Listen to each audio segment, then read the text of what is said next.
Hi viewers, welcome to our channel. Telugu ఇండస్ట్రీలో heroine Sai Pallavi craze గురించి ప్రత్యేకంగా చెప్పనవసరమే లేదు. కెరీర్ స్టార్టింగ్ నుంచి చాలా సెలెక్టివ్ గా సినిమాలను ఎంపిక చేసుకుంటూ అతి తక్కువ కాలంలోనే తనకంటూ ఒక ప్రత్యేక గుర్తింపునైతే తెచ్చుకుంది.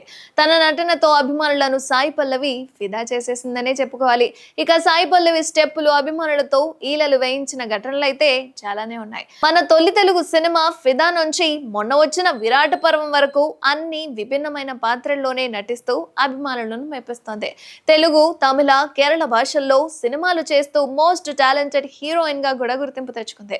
సాయి పల్లవి ఓ పట్టాన సినిమా ఓకే చేయదు, అయితే కథ నచ్చి అందులో తన పాత్రకు ప్రాధాన్యత ఉంటే తప్పిస్తే ఆ సినిమాకు సాయి పల్లవి గ్రీన్ సిగ్నల్ ఇవ్వనే ఇవ్వదు అని ఇండస్ట్రీలో టాక్ అయితే ఉంది.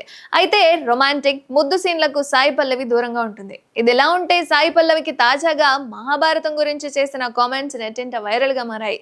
మహాభారతం అంటే తనకు చాలా గౌరవం అని తెలిపిన సాయి పల్లవి అర్జునుడి కొడుకు అభిమన్యుడు అంటే చాలా ఇష్టమని చెప్పింది. గడిచిన 10 ఏళ్లుగా అభిమన్యుడు క్యారెక్టర్ గురించి చాలా తెలుసుకున్నానని, అతనితో 10 ఏళ్లుగా రిలేషన్ లో ఉన్నానంటూ సాయి పల్లవి చెప్పింది. ప్రస్తుతం సాయి పల్లవి చేసిన కామెంట్స్ అయితే సోషల్ మీడియాలో వైరల్ గా మారాయి. మహాభారతం అంటే తనకు చాలా గౌరవం అని తెలిపిన సాయి పల్లవి, ఇక సాయి పల్లవి కెరీర్ విషయానికి వస్తే నాగ చైతన్య, చందు మొండేటి కాంబినేషన్ లో వస్తున్న తాండేల్ మూవీలో హీరోయిన్ గా నటిస్తుంది. అయితే ఈ సినిమాతో పాటు బాలీవుడ్ లో ప్రతిష్టాత్మకంగా తెరకెక్కుతున్న రామాయణం ప్రాజెక్ట్ లో కూడా సీత పాత్రలో సాయి పల్లవిని ఎంపిక చేసుకున్నట్లుగా వార్తలు కూడా వస్తున్నాయి. ఇక ఈ ఏడాది సాయి పల్లవి బాలీవుడ్ లో ఎంట్రీ ఇవ్వడానికి రెడీ అవుతోందన్నమాట.